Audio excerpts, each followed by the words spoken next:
Pemandangan warga Palestina yang dihalau oleh pasukan Israel untuk memasuki Masjid Al-Aqsa sudah menjadi hal yang lumrah, terutama saat Israel menyatakan perang terhadap Hamas pada 7 Oktober lalu. Dan seperti diketahui, Masjid Al-Aqsa sendiri biasanya dipadati oleh ribuan jamaah, terutama saat sholat Jumat. Dilansir dari Middle East Eye, Masjid Al-Aqsa biasanya dipadati ribuan jamaah terutama saat sholat Jumat.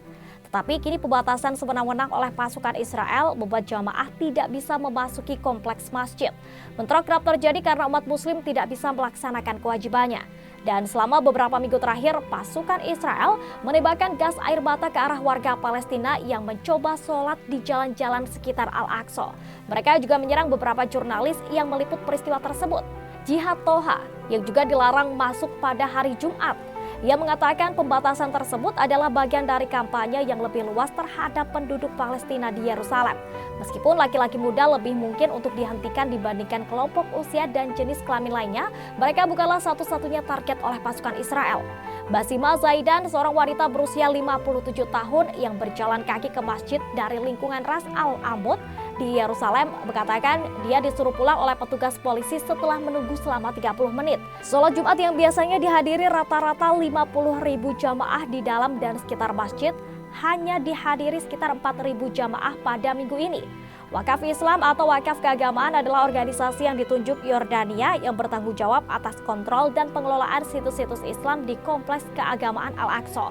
Mereka sering bersuara menentang meningkatnya tekanan Israel terhadap Masjid Al-Aqsa dan juga wilayah sekitarnya. Banyak umat Islam khawatir bahwa Israel akan memanfaatkan kekacauan perang yang sedang berlangsung untuk menerapkan perubahan jangka panjang mengenai siapa yang mengontrol situs suci tersebut. Abu Swai khawatir situasi ini dapat dieksploitasi untuk menerapkan pembatasan jangka panjang di kompleks itu. Dan sejak dimulainya perang di Gaza, Israel telah menerapkan pembatasan ketat terhadap jamaah yang ingin mencapai kompleks Al-Aqsa. Israel sendiri mendirikan banyak pos pemeriksaan dan tidak mengizinkan mereka yang tinggal di Yerusalem untuk masuk. Peningkatan kekerasan juga terlihat di tepi barat dan di Yerusalem Timur, di mana pasukan polisi memperketat pembatasan pergerakan orang. Konflik terbaru dimulai ketika serangan pimpinan Hamas terhadap Israel menewaskan sekitar 1.200 warga Israel. Israel kemudian membalas dengan membombardir Gaza dan melancarkan invasi darat, menewaskan lebih dari 11.000 warga Palestina termasuk sedikitnya 4.500 anak-anak. Meskipun pembatasan di Al-Aqsa semakin meningkat, banyak warga Palestina seperti Zaidan mengatakan mereka akan terus mencoba mendatangi situs keagamaan mereka.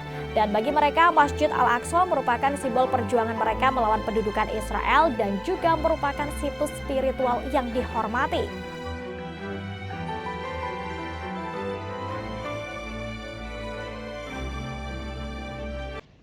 Jangan lupa follow, like, dan subscribe sosial media Tribun Jateng. Download Tribun X sekarang, menghadirkan lokal menjadi Indonesia.